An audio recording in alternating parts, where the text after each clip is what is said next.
ఏర్పాటు చేయబడినటువంటి దేవుని వాక్యాన్ని మనము చదువుకుందాం. యోహాను సువార్త 15వ అధ్యాయము 7వ వచనాన్ని మనం చదువుదాం. యోహాను సువార్త 15వ అధ్యాయము 7వ వచనం. నా యందు మీరును మీ యందు నా మాటలను నిలిచి ఉండినెడల మీకేది ఇష్టమో అడుగుడి, అది మీకు అనుగ్రహింపబడును. దేవుని నామానికి మహిమ కలుగును గాక. కాబట్టి మనము కొన్ని దినాలుగా దేవుని వాక్యం యొక్క ముఖ్యత్వాన్ని మనం ధ్యానిస్తూ పరిశుద్ధాత్మ సహాయముతో ముందుకు నడుస్తూ ఉన్నాం.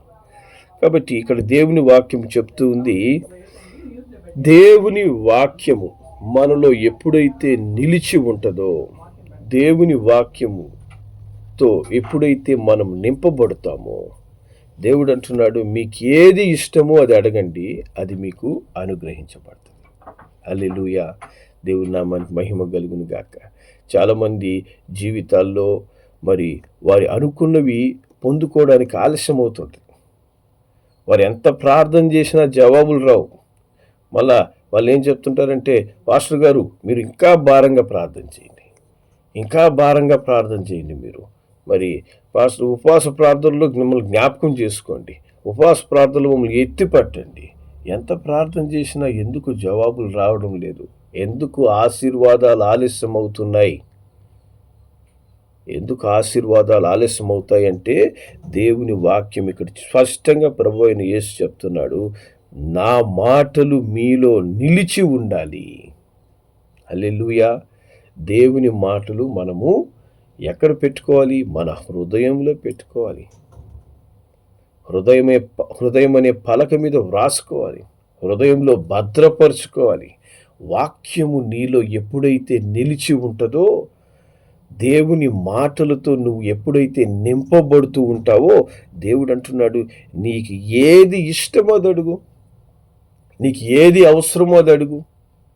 దేవుని చిత్తానుసారంగా నీకు నిజమైన అవసరమైనటువంటి దేని కొరకు నువ్వు దేవుడు అడిగినా కూడా ఆయన వెంటనే నీకు అనుగ్రహించడానికి శక్తిమంతుడు. ఎందుకంటే మనుషులు మాట తప్పుతారు, మనుషులు సహాయం చేస్తామని మనల్ని విడిచిపోతారు, సహాయం చేస్తానని వెంట ఉండి గోతులు తవ్వుతుంటారు, మోసాలు చేస్తూ ఉంటారు. కానీ దేవుడు ఎటువంటి వాడు? నా మాటలు నీలో నిలిచి ఉంటే, నిన్ను జీవింపజేసి నిన్ను ఆశీర్వదించే మాటలతో నింపబడి ఉన్నట్లయితే, నీకు ఏది కావాలో అది నేను అనుగ్రహిస్తాను, నీకు ఏది ఇష్టమో అది నేను నీకు ఇస్తాను. హల్లెలూయా. చూడండి, దావీదు భక్తుడు 2వ సమూయేలు గ్రంథంలో ఒక అద్భుతమైన ప్రార్థన చేస్తున్నాడు. 2వ సమూయేలు గ్రంథము 7వ అధ్యాయం, 2వ సమూయేలు గ్రంథం 7వ అధ్యాయము 26వ వచనాన్ని మనం చదువుదాం. 2వ సమూయేలు 7:26. సైన్యములకు అధిపతగు యెహోవా ఇశ్రాయేలుకు దేవుడై ఉన్నాడను మాట చేత నీ నామమునకు శాశ్వత మహిమ కలుగునట్లు నీ దాసుడునైన నా కుటుంబము నీ సన్నిధి స్థిరపరచబడినట్లు నీవు సెలవిచ్చిన మాట నెరవేర్చు. హల్లెలూయా. చూడండి, దేవుని యొద్దకు వచ్చి ఆయన ప్రార్థన చేసేటప్పుడు ఏమని ప్రార్థన చేస్తున్నాడు? దేవా నాకు అది ఇవ్వు, దేవా నాకు ఇది ఇవ్వు, దేవా నాకు ఈ కష్టం, లేదా నాకు ఆర్థిక సమస్యలు ఉన్నాయి, లేదా కుటుంబ సమస్యలు ఉన్నాయి. ఇది కాదు ఆయన అడుగుతుంది. ఆయన ఏమంటున్నాడంటే, దేవా నువ్వు సెలవిచ్చిన మాట నెరవేర్చు. నువ్వు మాట ఇచ్చినావు కదయ్యా, నీ మాటతో నన్ను నింపుకున్నాను, నువ్వు ఇచ్చిన వాగ్దానాలు నా హృదయంలో ఉన్నాయి. నువ్వు ఏమైతే నాకు సెలవిచ్చావో, ఏమైతే నువ్వు పరిశుద్ధ గ్రంథములో నువ్వు రాసి ఉంచావో, దైవజనుని ద్వారా ఏమైతే మాట్లాడావో అది నువ్వు నెరవేర్చు ప్రభువా. దేవుని నామానికి మహిమ కలుగును గాక. ఇటువంటి ప్రార్థన మనం ఎప్పుడైనా చేసామా? మనం ఎంతసేపటికి మనము ఏం కావాలో రిక్వెస్ట్లు అడగడమే, అదివు ఇదివు ఇదివు అదివు. కానీ ఏది మనలో ఉండాలో ఆ దేవుని వాక్యం మనలో ఉండదు. దావీదు ప్రార్థన మనలాంటి ప్రార్థన కాదు. కాబట్టి దావీదుకి దేవుడు పెట్టిన పేరు ఏంటంటే నా హృదయానుసారుడు, అంటే నా వాక్యాన్ని అనుసరించి జీవించే వ్యక్తి, నా వాక్య ప్రకారంగా తన జీవితాన్ని సరిచేసుకునే వ్యక్తి. నా హృదయాన్ని గ్రహించి దాని ప్రకారంగా జీవించే వ్యక్తి. మనం ఎప్పుడైనా వాక్య ప్రకారంగా మనం జీవిస్తున్నామా? నీ హృదయములో దేవుని వాక్యం నిలిచి ఉంటే ఆ వాక్యము నీ జీవితాన్ని అద్భుతంగా నడిపిస్తుంది. వాక్యానుసారంగా మనం తప్పిపోం. సరైన మార్గంలో దేవుని వెంట నడుస్తూ ఉంటాం. మరి దావీదు దేవుని యొద్దకు వచ్చి నాకు అదివు ఇది అనడం లేదు. దేవా, నీ మాట ప్రకారంగా, మీ వాక్యములో మీరు చెప్పిన మాట ప్రకారంగా నైనా తండ్రి నెరవేర్చు నైనా అంటున్నాడు. దేవుని నామానికి మహిమ కలుగును గాక. మరి 27వ వచనంలో ఆయన అంటున్నాడు, ఇశ్రాయేలీల దేవా, సైన్యములకు అధిపతి యెహోవా, నీకు సంతానం కలుగజేయుదులని నీవు నీ దాసుడైన నాకు తెలియపరిచితివి కనుక ఇలాగున నేను నీతో మనవి చేయుటకై నీ దాసుడైన నాకు ధైర్యము కలిగెను. కాబట్టి ఇక్కడ కూడా ఏమంటున్నాడు? దేవా, నువ్వు నాకు తెలియజేసావయ్యా, నువ్వు నాకు మాట ఇచ్చావయ్యా, దాన్ని బట్టి నేను ధైర్యం తెచ్చుకొని నీ వద్దకు వచ్చి ప్రార్థన చేస్తున్నా. నీ మాటను బట్టి ధైర్యం తెచ్చుకుంటున్నాను. హల్లెలూయా. మనమైతే మన ప్రార్థనలు ఎలా ఉంటాయి? నేను ఏది అడిగితే దేవుడు నాకు ఇవ్వాలి, దేవుని చిత్తంలో లేనిది కూడా నాకు కావాలి. నాకు ఇది కావాలి అంటే, అయ్యా నీకు అది కీడు చేస్తుంది, అది నీకు ఇబ్బందికరం, వద్దు అని చెప్పినా నాకు ఇదే కావాలి ప్రభువా, నాకు ఇదే ఇవ్వు, నాకు ఇటువంటి జీవితమే కావాలా. దేవుడు ఎన్నోసార్లు హెచ్చరికలు చేస్తుంటాడు, వద్దు, అది నీకు ఇబ్బందికరం, నువ్వు ఇబ్బంది పడతావు. నాకు అదే కావాలి, అదే కావాలని కోరుకొని తర్వాత ఇబ్బంది పడిన తర్వాత ప్రభు నా ప్రార్థనకి ఎందుకు ఇటువంటి జవాబు ఇచ్చాడు? ఎందుకు జవాబిస్తాడు? నువ్వే కోరుకొని తీసుకొని ఉంటావు దాన్ని. అవ్వ ఆ దినమున వద్దు అని చెప్పినటువంటి పండుని తీసుకొని తిన్నట్టు, మరి ఏది వద్దో అలాంటి వాటిని కోరుకుంటారు. ఇక్కడ దేవుడి యొద్దకు వచ్చినటువంటి దావీదు ఏం చేస్తున్నాడు? అయ్యా, నువ్వు నాకు వాగ్దానం చేసినావు, ఈ మాటలు నువ్వు సెలవిచ్చావు, నీ మాటలను బట్టి నీ యొద్దకు వచ్చి నేను ధైర్యంతో, ఆ ధైర్యం దేవుడు నాకు మాట ఇచ్చాడనే ఒక ధైర్యంతో నేను ప్రార్థన చేస్తున్నాను. మనలాంటి గర్వపు ప్రార్థనలు లేవు, అతిశయ ప్రార్థనలు లేవు. ఇష్టానుసారంగా జీవిస్తూ దేవుడు నా జీవితంలో ఈ మేలు ఖచ్చితంగా చెయ్యాలి, చేయకపోతే నేను దేవుని విడిచిపెట్టేస్తా, దేవుడు నాకు అక్కర్లేదు అనేటువంటి ప్రార్థనలు అక్కడ కనపడడం లేదు. దేవుని యందు భయముతో ఆయన ప్రార్థన చేస్తున్నాడు. హల్లెలూయా. దేవుని నామానికి మహిమ కలుగును గాక. అలాగే 29వ వచనంలో మనం గమనిస్తే అక్కడ దావీదు ఏమని చెప్తున్నాడు? దయచేసి నీ దాసుడునైన నా కుటుంబము నిత్యము నీ సన్నిధిని ఉండునట్లు దానిని ఆశీర్వదించుము. యెహోవా నా ప్రభువా, నీవు సెలవిచ్చి ఉన్నావు, నీ ఆశీర్వాదం నుండి నా కుటుంబము నిత్యము ఆశీర్వదించబడును గాక. హల్లెలూయా. ఇక్కడ కూడా ఏమంటున్నాడు? దేవా, నీవు సెలవిచ్చావయ్యా, నువ్వు మాట చెప్పావు. హల్లెలూయా. దేవుని ప్రతి విషయం ఆయన ఏమంటున్నాడు? దేవుని మాటను తన హృదయంలో ఉంచుకున్నాను, హృదయంలో నింపుకున్నానని ప్రార్థన చేస్తున్నాడు. అంతేగాని దేవా, నీ ఆశీర్వాదం ఖచ్చితంగా నా కుటుంబం మీదకి రావాల్సిందే, మా కుటుంబం ఆశీర్వదించబడాల్సిందే, మేము ఎట్లా జీవిస్తున్నా మాకు ఆశీర్వాదం రావాలి, నీకు లోబడకపోయినా మమ్మల్ని మీరు దీవించాలి. ఈ కమాండింగ్స్ ఇక్కడ దావీదు దగ్గర లేవు. అయ్యా, నువ్వు మాట చెప్పావు నాయనా. దేశానికి రాజు అయినటువంటి దావీదు ఎంత తగ్గింపుతో దీన మనసుతో ప్రార్థన చేస్తున్నాడు. దేవుని మాటలతో ఆయన నింపుకున్నాడు కాబట్టి నీవు సెలవిచ్చావయ్యా, నువ్వు తెలియపరిచావయ్యా, ఇదిగో నీవు మాట చెప్పావయ్యా అంటూ దాని ప్రకారం దయచేసి నన్ను ఆశీర్వదించు. హల్లెలూయా. దేవుడు కూడా అదే చెప్తున్నాడు. ప్రభు అయిన యేసు, నా మాటలు నీలో నిలిచి ఉంటే అప్పుడు నీకు ఏది ఇష్టమో అది అడుగు, అది నేను నీకు అనుగ్రహిస్తాను. హల్లెలూయా. కాబట్టి దేవుని వాక్యముతో నువ్వు నింపబడి ఆ వాక్యానికి ఎప్పుడైతే నువ్వు లోబడి నడుస్తూ ఉంటావో నీకు ఏది ఇష్టమో అది దేవుడు నీకు అనుగ్రహించడానికి శక్తిమంతుడు. అప్పుడు నీ ప్రార్థనలన్నిటినీ దేవుడు ఖచ్చితంగా జవాబిచ్చి నీ జీవితాన్ని సరిచేయగలడు. హల్లెలూయా. కాబట్టి వాక్యము లేని ప్రార్థన, వాక్యానుసారమైన జీవితం లేని ప్రార్థన జవాబు లేని ప్రార్థన, జవాబు రాని ప్రార్థన, మేలు కలగని ప్రార్థన. కాబట్టి మనకు దేవుని యొద్ద నుంచి ఏది కావాలన్నా ముందు వాక్యానుసారంగా జీవించాలి, వాక్యాన్ని ధ్యానించాలి, వాక్యము నీలో నిలిచి ఉండాలి, నీలో నింపబడాలి. దేవుని నామానికి మహిమ కలుగును గాక. అందుకే దావీదు తన మొట్టమొదటి కీర్తనలో ఏం రాస్తున్నాడు? మరి కీర్తనలు మొదటి కీర్తనలోకి మనం వెళ్దాం.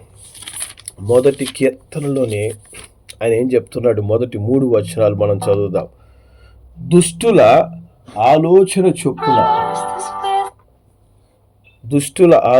చొప్పున నడువక, పాపుల మార్గమున నిలువక, అపహాసకులు కూర్చున్న చోటను కూర్చుండక, యెహోవా ధర్మశాస్త్రం నందు ఆనందించుచు దివారాత్రము దానిని ధ్యానించువాడు ధన్యుడు. అతడు నీటి కాలువల యోరను నాటబడినదై ఆకు వాడక తన కాలమందు ఫలమిచ్చు చెట్టువలే ఉండును. అతడు చేయనదంతయు సఫలమగును. దేవుని నామానికి మహిమ కలుగును గాక. అందుకే కీర్తనలో మొదటి మాటలు ఆయన ఏం చెప్తున్నాడంటే, దివారాత్రం దేవుని వాక్యాన్ని ధ్యానించాలి నేను. దేవుని నామానికి మహిమ కలుగును గాక. దివారాత్రం దేవుని వాక్యాన్ని ధ్యానించాలి. మరి ఎలా ధ్యానించాలంట? మొట్టమొదటి నేను చేయాల్సిన పని ఏంది? ధర్మశాస్త్రాన్ని లేదా దేవుని వాక్యాన్ని ధ్యానించక ముందు నేను చేయాల్సిన పనులు 3 ఉన్నాయి అంటున్నాడు. ఈ 3 పనులు చేసిన తర్వాతే నేను ధర్మశాస్త్రాన్ని చదవాలి లేదా దేవుని వాక్యాన్ని ధ్యానించాలి. మనం ఆ 3 పనులు చేయకుండా చాలాసార్లు దేవుని వాక్యాన్ని ధ్యానించడానికి కూర్చుంటాం. మొదటి పని ఏంటి? దుష్టుల ఆలోచన చొప్పున నడువక. 2 పాపుల మార్గమున నిలువక. 3 అపహాసకులు కూర్చుండ చోట కూర్చుండక. మనము దుష్టుల ఆలోచనలు తీసుకుంటాం, వాటి ప్రకారంగా నడుస్తాం, దేవుని ఆలోచనకు లోబడం. పాపులు ఎక్కడెక్కడ ఉంటారో పాపులతోనే అధికమైన సహవాసం. పాపులు నడిపించే మార్గంలో నడుస్తుంటారు. అపహాసకులు వ్యర్థమైనటువంటి లోకానుసారమైన మాటలు, లోకానుసారమైనటువంటి కథలు చెప్పే వాళ్ళ దగ్గర కూర్చొని గంటల తరబడి మాట్లాడుతుంటారు. మనం ఇవన్నీ చేసి దేవుడు నన్ను ఆశీర్వదించాలి అంటే దేవుని వాక్యానికి ఎక్కడుంది మనకు హృదయంలో స్థానము? దుష్టుల ఆలోచన చొప్పున మనం ఎందుకు నడవకూడదు? దుష్టుల ఆలోచన చొప్పున మనం నడిస్తే మనకేమవుతుంది? ప్రభువైన యేసు చెప్తాడు. మత్తయి సువార్త 13వ అధ్యాయంలోకి రండి. మత్తయి సువార్త 13వ అధ్యాయము 19వ వాక్యాన్ని మనం చదువుదాం. మత్తయి 13:19. ఎవడైనను రాజ్యమును గూర్చిన వాక్యము వినియు గ్రహింపక ఉండగా దుష్టుడు వచ్చి వారి హృదయములో విత్తబడిన దానిని ఎత్తుకొని పోవును. త్రోవ పక్కను విత్తబడిన వాడు వీడే. చూసారా? దుష్టులతో సహవాసం, దేవుని భయం లేని వారి యొక్క ఆలోచనలను తీసుకొని దాని ప్రకారం జీవించడం ఏం జరగదు తెలిసిన? వాళ్ళు దేవుని వాక్యాన్ని నువ్వు విని ఆ వాక్యాన్ని అర్థం చేసుకోకుండా దాని ప్రకారం నీ జీవితాన్ని సరి చేసుకోకుండా ఉంటుండడం చూసి వాళ్ళు ఏం చేస్తారంటే దుష్టులు నీ హృదయములో విత్తబడిన వాక్యాన్ని ఎత్తుకొని పోతారు. ఎట్లా? వ్యర్థమైన ఆలోచనలు చెప్పి, మేమంతా కూడా లోక ప్రకారంగా ఉంటున్నాం కదా, మేమంతా లోకానుసారమైన క్రియలు చేస్తున్నాం కదా, నువ్వు మట్టుకు పరలోకం నుంచి ఏమైనా ఊడిపడినట్టు దేవుని వాక్యం ఇట్టు చెప్తుంది, దేవుని వాక్యం ఇట్టని చెప్పి మరి దైవజనుల ద్వారా దేవుడు మాట్లాడుతున్నాడే అని నువ్వెందుకు మాట్లాడతావు అని మంచి మాటలు చెప్పి వాళ్ళు ఏం చేస్తారు? దుష్టుల ఆలోచన మన హృదయంలో ఉన్నటువంటి దేవుని ఆలోచనను తీసేస్తాయి, తీసుకుని వెళ్ళిపోతాడు వాడు. అప్పుడేమైపోద్ది? చర్చిలో విన్న వాక్యము, దేవుడు ఉదయాన్నే నీతో మాట్లాడిన వాక్యాలు అన్నీ ఏమైపోతాం? హృదయంలోంచి వెళ్ళిపోతాయి. అప్పుడు దుష్టుల హృదయానుసారి, దేవుని హృదయానుసారులు కాదు, దుష్టుల హృదయానుసారులుగా మారిపోయి వాళ్ళ ఆలోచనల ప్రకారము జీవించడం ప్రారంభిస్తారు. జాగ్రత్త. నీ హృదయంలో దేవుని వాక్యాన్ని ఎత్తుకోపోవడానికి సాతానుడు ఏం చేస్తాడు? దుష్టులైన మనుషులను నీ యొద్దకు చేరుస్తుంటాడు. దుష్టులైన మనుషులు నీతో సహవాసం చేస్తారు. దుష్టుడైన సాతానుడే నీకు ఆలోచనలు పుట్టించి, ఇది నిజమా, వాక్యం చెప్పిన మాటలు కరెక్టా, ఎందుకు మనం ఆ వాక్యాన్ని మనం నమ్మాలి అనే విధమైనటువంటి తలంపులు పుట్టించి వాడు హృదయంలో నుంచి నీ దేవుని వాక్యాన్ని ఎత్తుకొని పోతాడు. ఆ తర్వాత ఏమవుతుంది? దుష్టులు ఎక్కడికి పోతారట? దుష్టుల మార్గం నాశనానికి నడిపిస్తుంది. దుష్టుల మార్గంలో నడుస్తూ ఉన్నామంటే వాడు నాశనానికి పోతాడు, నడిచేవాడు కూడా తన వెంట చేయి పట్టుకొని నడుచుకుంటూ నాశనానికి వెళ్ళిపోతాడు. జాగ్రత్త. దుష్టులతో మనం దూరంగా ఉండాలి. దేవుని భయం లేనటువంటి దుష్టులను మనం దూరం పెట్టాలి మన జీవితంలో. అలాగే ఇంకా వాక్యం ఏం చెప్తుంది? పాపుల మార్గం నిలవక. పాపులు కూడా వాళ్ళు కూడా దుష్టక్రియలు చేసేవాళ్ళే. అలాగే అపహాసకులు కూర్చుండ చోట కూర్చుండక. అపహాసకులు వీళ్ళు చాలా ముఖ్యమైన వాళ్ళు. అపహాసకులు వీళ్ళు ఎట్లుంటారంటే ప్రతిదానికి ఒక జోకులు వేస్తుంటారు, ప్రతిదానికి అపహాస్యం చేస్తారు, ప్రతి వ్యక్తిని అపహాస్యం చేస్తుంటారు.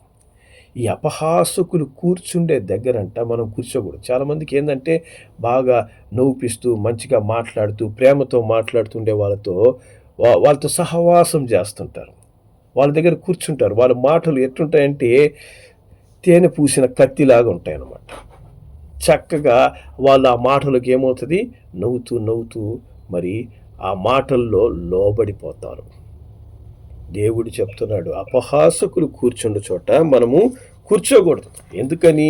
చూడండి, దీనికి కూడా జవాబు పరిశుద్ధ గ్రంథంలో పేతురు రాసిన 2వ పత్రిక 3వ అధ్యాయము 3-4 వచనాలు. ఇక్కడ వాక్యం ఏం చెప్తుంది? అంచె దినములలో అపహాసకులు అపహసించుచూ వచ్చి తమ స్వకీయ దురాశల చొప్పున నడుచుకొనుచు ఆయన రాకడను గూర్చియు వాగ్దానం ఏమాయను, పితరులు నిద్రించినది మొదలుకొని సమస్తమును సృష్టి ఆరంభమున్నట్టే నిలిచి ఉన్నదే అని చెప్పుదురని మొదట మీరు తెలుసుకొనవలెను. చూసారా? వీళ్ళు అపహాసకులు ఏం చేస్తారంట? వాళ్ళు ప్రతి దాంట్లో సంతోషమైనటువంటి జోకులు వేస్తుంటారు, నేను నవ్వుపిస్తుంటారు, నీకు లోకానుసారమైన ఆనందాన్ని కలగజేస్తుంటారు. లోకంలో మనుషుల్ని గేలి చేస్తుంటారు, మనల్ని కూడా గేలి చేస్తుంటారు. ఈ విధంగా వాళ్ళు గేలి చేస్తూ వాళ్ళు ఏం చేస్తుంటారంట? స్వకీయ దురాశల చొప్పున జీవిస్తారంట. వాళ్ళు శరీరాశ ప్రకారంగా శరీరానుసారమైన జీవితం జీవించే వాళ్ళు అపహాసకులు. ఈ శరీరానుసారమైన జీవితం జీవించే ఈ అపహాసకులు ఎక్కడ దేవుని రాకడయ్యా? దేవుడు వస్తానని చెప్పాడు, ఎక్కడొచ్చాడు? అప్పుడు మన పితరులు ఉన్నప్పుడు కాలం లాగానే ఇప్పుడు కూడా పరిస్థితులు ఉన్నాయి అంటూ మనకేం చేస్తాడు? దేవుని రాకడ సూచనలు ప్రపంచమంతా జరుగుతున్నా కూడా మనము దేవుని భయం లేకుండా దేవునికి దూరము వెళ్ళిపోవడానికి వీళ్ళు ఏం చేస్తుంటారు? వ్యర్థమైనటువంటి మాటలతో, పాపపు మాటలతో మనలను నింపి మనల్ని అపవిత్రపరుస్తారు. పరిశుద్ధమైన మాటల్లో నవ్వుకోవడం సంతోషమే, కానీ అపవిత్రమైన మాటలు, లోకానుసారమైన మాటలు, మరి బూతు మాటలు, మరి ఇతరులను గేలి చేసే మాటలు, దైవ భయం లేకుండా మాట్లాడే మాటలు, ఇవి అపహాసకుల నోర్ల నుంచి వస్తాయి. ఇటువంటి మాటలు మాట్లాడడము, వాళ్ళు ఏం చేస్తారు? దైవ భయం లేకుండా వాళ్ళు ఇటువంటి మాటలు మాట్లాడుతుంటారు. మరి ఇట్టి మాటలు మాట్లాడే వాళ్ళతో నువ్వు సహవాసం చేస్తున్నావు అనుకో, నీలో ఉన్నటువంటి దేవుని వాక్యాన్ని, మరి దేవుని రాకడ ఇంకా సమయం చాలా ఉంది అని మనల్ని చిన్నగా దేవుని భయం నుంచి దూరం లాగేసి మనల్ని విశ్వాసం భ్రష్టులుగా మార్చివేస్తారు. అందుకే దావీదు ఏమంటున్నాడు? అపహాసకులు కూర్చుండ చోట నువ్వు కూర్చోకూడదు. వాళ్ళు ఎక్కడ కూర్చోమని చెప్పినా అక్కడ నువ్వు కూర్చునే ఆలోచనలు నువ్వు చేయకూడదు, వాళ్ళతో మాట్లాడకూడదు. కానీ నువ్వేం చేయాలంట? కీర్తనలు 1వ అధ్యాయం 2వ వచనం చెప్తుంది, యెహోవా ధర్మశాస్త్రమునందు ఆనందిస్తూ దివారాత్రము దానిని ధ్యానించేవాడు ధన్యుడు. దేవుని వాక్యములో నువ్వు ఆనందించాలి, దేవుని వాక్యాన్ని ధ్యానించాలి. దేవుని వాక్యానికి నీ జీవితంలో ముఖ్యత్వం ఇచ్చి నువ్వు దేంట్లో ఆనందించగలవంటే వాక్య ధ్యానములో ఆనందించే ఆనందం కంటే ఇంకా ఏ ఆనందం నన్ను సంతోషపరచలేదు అనే విధంగా నువ్వు దేవుని వాక్యాన్ని ఆశతో ఆసక్తితో ధ్యానించాలి. ఆ విధంగా ధ్యానించేవాడు ఎటువంటి వాడంటే ఎప్పుడు ధ్యానించాలి? దివారాత్రం ధ్యానించాలి. సమయం దొరికినప్పుడల్లా ఉదయం చదువు, మధ్యాహ్నం చదువు, సాయంత్రం చదువు, రాత్రిపూట చదువు. నీకు ఎప్పుడు సమయం దొరుకుతుందో పరిశుద్ధ గ్రంథాన్ని పక్కన పెట్టుకొని వాటిని నువ్వు ధ్యానించినప్పుడు నువ్వేమవుతావు? ఆశీర్వదించబడిన వాడిగా మారుతావు. దేవుని ఆశీర్వాదాలు నీ మీదకి దిగి వస్తాయి. హల్లెలూయా. మరి అటువంటి దివారాత్రం ధ్యానించే అనుభవం కలిగిన వాడు ఎట్లా ఉంటాడంట? 3వ వచనం చెప్తుంది, అతడు నీటి కాలువల యోరను నాటబడిందై ఆకువాడక తన కాలమందు ఫలమిచ్చు చెట్టు వలె ఉండును, అతడు చేయనదంతా సఫలం. దేవుని నామానికి మహిమ కలుగును గాక. కాబట్టి నీటి కాలువల పక్కన ఉన్నటువంటి మరి చెట్టు ఏ విధంగా చక్కగా ఎదిగి చక్కని ఫలాలు ఫలిస్తుంటుందో అదేవిధంగా దేవుని వాక్యాన్ని దివారాత్రం చదువుతూ ధ్యానిస్తూ దానికి లోబడి తన జీవితాన్ని సరిచేసుకుంటూ నడిచేవాడు తన జీవితంలో చేసేదంతా సక్సెస్ఫుల్ పర్సన్. చేయనదంతా సఫలమంట. నువ్వు ఏమి చెయ్యి, పట్టిందంత బంగారం అంటుంటారు కొంతమంది. ఆ విధంగా దేవుని వాక్యాన్ని దివారాత్రం ధ్యానిస్తూ దాని ప్రకారంగా జీవించేవాడు జీవితం ఎలా ఉంటుందంటే సక్సెస్గానే ఉంటుంది. తన జీవితంలో ఓటమిని వాడు ఎదుర్కోడు. ఓటమి రాదు. సమస్యలు వస్తాయి, కష్టాలు వస్తాయి, కానీ వాటన్నిటిని దాటి ముందుకు వెళ్ళిపోతుంటాడు. హల్లెలూయా. దేవుని హృదయానుసారుడైన దావీదు జీవితంలో ఎన్నో శోధనలు వచ్చినాయి. శత్రువులు నా చుట్టూ నన్ను చుట్టుముట్టి ఉన్నారు అంటాడు. మరి ఆ చుట్టుముట్టి ఉన్న శత్రువులు ఎవ్వరు కూడా దావీదుని ఏం చేయలేకపోయారంట. హల్లెలూయా. ఎందుకని? దేవుని వాక్యాన్ని దివారాత్రం ధ్యానిస్తున్నాడు. హల్లెలూయా. కాబట్టి మోస్ట్ సక్సెస్ఫుల్ కింగ్, రాజులందరిలో గొప్ప జయాలు అనుభవించినటువంటి రాజు ఎవరంటే దావీదు. హల్లెలూయా. నీ జీవితంలో అన్నిట్లో ఓడిపోతున్నావా? ప్రతి విషయంలో ఓటమి, ప్రతి స్థలంలో ఓటమి. ఎందుకు ఓడిపోతున్నావు అంటే దేవుని వాక్యాన్ని దివారాత్రం ధ్యానించడంలే. దుష్టుల ఆలోచన చొప్పున నడుస్తున్నావు, పాపుల మార్గంలో నిలుస్తున్నావు. అపహాసకులు కూర్చుండే చోట కూర్చొని దేవుని వాక్యం నీ హృదయంలోంచి అలా ఎగిరి పైకి వెళ్ళిపోతా ఉంది. నీ హృదయంలో దేవుని వాక్యం నివసించడం లేదు. దేవుని కంటే లోకంలో ఆనందించడం ఇష్టమైపోయింది. కాబట్టి దేవుని యొక్క ఆశీర్వాదం, దేవుని యొక్క దీవెన మన మీద నిలవడం లేదు. సరి చేసుకుందాం. దేవుని వాక్యానికి మనం ముఖ్యత్వాన్ని ఇస్తాం. దేవుని వాక్యానుసారంగా మన జీవితాన్ని సరి చేసుకుంటాం. ఎప్పుడైతే దేవుని వాక్యానుసారంగా మన జీవితాన్ని సరి చేసుకుంటామో దేవుడు అంటున్నాడు, నా మాటలు నీ యందు నిలిస్తే నీకు ఏది ఇష్టమో అది నేను నీకు అనుగ్రహిస్తాను. నీకు ఏది అవసరమో అది ఆ దీవెన నేను నీకు ఖచ్చితంగా ఇస్తాను. హల్లెలూయా. వాక్యాన్ని మన హృదయంలో నింపుకుందాం. అప్పుడు నిశ్చయముగా దేవుడు నిన్ను నీ కుటుంబాన్ని గొప్పగా ఆశీర్వదిస్తాడు. మరి ఏ విషయాల్లో మనము ఈ లోకాన్ని దూరపరుచుకోవాలో, లోక సంబంధమైన వ్యక్తులను దూరపరుచుకోవాలో వాటి విషయంలో కఠినమైన నిర్ణయాలు మనం తీసుకోవాలి. అప్పుడే మనం దేవునిలో అభివృద్ధి చెందుతాం, దీవెనలు అనుభవిస్తాం, చేయనదంతా సఫలమవుతుంది. దేవుని యొక్క ఆశీర్వాదాలతో మన కుటుంబాలు నింపబడతాయి. ప్రార్థన చేద్దాం. ప్రేంగల మా తండ్రి పరిశుద్ధుల, నీకు వందనాలు, స్తోత్రాలయ్యా. దేవుని మాటలు నీలో ఎప్పుడైతే నిలిచి ఉంటాయో అప్పుడు నువ్వు అడిగినది నేను నీకు ఇస్తానని మీరు వాగ్దానం ఇస్తున్నారు. అవును తండ్రి, మా ప్రార్థనలు సఫలం కాకపోవట తండ్రి, మా జీవితాల్లో మేము దేవుని జయాన్ని అనుభవించకపోవడానికి కారణం అనేక సార్లు నైనా దుష్టుల ఆలోచన, పాపుల మార్గం, అపహాసకులు కూర్చున్న చోట మేము కూర్చుంటున్నాం, వారి ఆలోచనల ప్రకారంగా మేము నడుస్తున్నాం.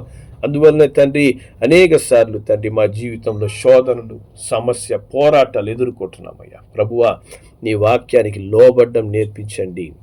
నీ వాక్యమును చేతపట్టుకొని నీ సన్నిధిలో ప్రార్థించే అనుభవాలు ఇవ్వండి తండ్రి.